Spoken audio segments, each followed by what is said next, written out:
भारत भूमि केवल मंदिरों की भूमि नहीं है, यह उन स्थानों की भूमि है जहाँ स्वयं दिव्यता ने आकार लिया। दक्षिण भारत में स्थित दो शिव धाम, एक पर्वतों के मध्य, दूसरा सागर तट पर, आज भी भक्तों के हृदय में अद्भुत श्रद्धा जगाते हैं।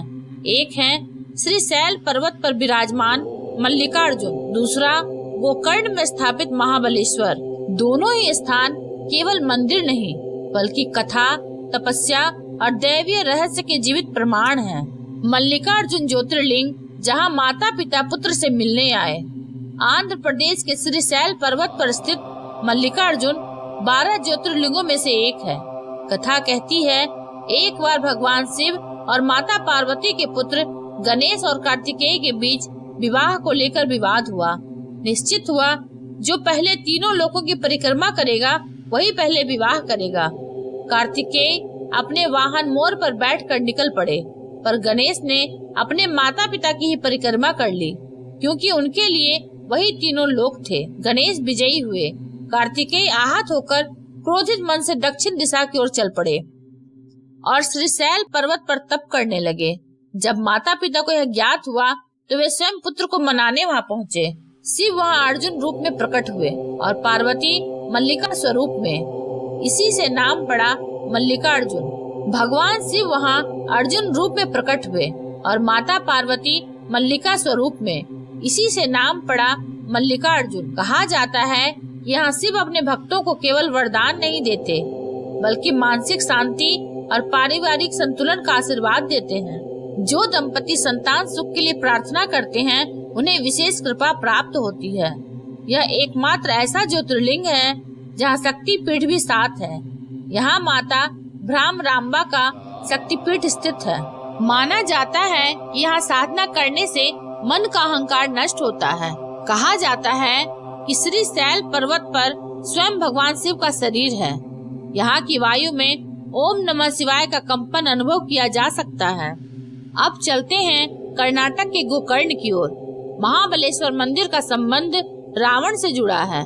कथा के अनुसार रावण ने घोर तप किया और भगवान शिव से आत्मलिंग प्राप्त किया। भगवान शिव ने कहा, इसे जहाँ रख दोगे वहीं यह स्थापित हो जाएगा।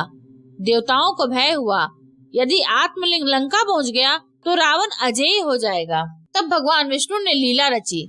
संध्या समय रावण को संध्या वंदन करनी थी। वह आत्मलिंग को कुछ क्षण के लिए एक बालक को पकड़ाकर अनुष्ठान करने लगा।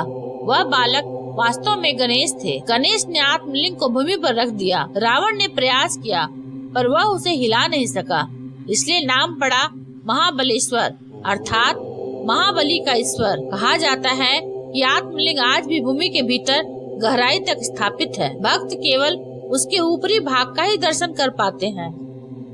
महाबलेश्वर में भगवान शिव को अचल रूप में पूजा जाता है। यह स्थान पाप विमोचन का स्थल माना जाता है। गोकर्ण का अर्थ है गाय का कान। कहा जाता है पृथ्वी यहाँ गाय के कान जैसी आकृति बनाती है। भक्त मानते हैं कि यहाँ सच्चे मन से प्रार्थना करने पर असंभव कार्य भी संभव हो जाते हैं। एक स्थान प्रेम का प्रतीक है, दूसरा शक्ति और अहंकार से संतुलन का। इन दोनों कथाओं में एक समान संदेश है, अहंकार त्यागो, संबंधों का सम्मान करो। शिव केवल शक्ति नहीं, संतुलन है। कार्तिकेय का क्रोध हो या रावण का अभिमान, अंततः शिव का संदेश संतुलन ही है। कहा जाता है कि जो भक्त पहले मल्लिकार्जुन और फिर महाबलेश्वर का दर्शन करता है उसे जीवन में आध्यात्मिक और सांसारिक दोनों संतुलन प्राप्त होते हैं।